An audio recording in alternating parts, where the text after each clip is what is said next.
I will show you my favorite cast on for this type of lace knitting, and that will be a cabled cast on. And so what you do is you take your yarn and you create a slip knot, and make sure that the part of the slip knot that's actually moving is the long end, so it's not from here. And then you just place that right on your needles like this. And that is your very first stitch that you've cast on.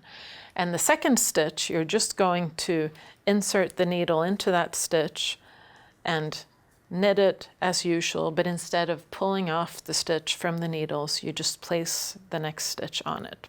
So that's just like a knit cast on, but like I said, we'll be doing the cabled cast on. So the difference between the knit cast on and the cabled cast on is that from now on you will be inserting your needle not into the stitch but between the two stitches. So I find it's a lot easier to do that before I've pulled it really tight, just like that, and then I knit through there and I just put the stitch right back on.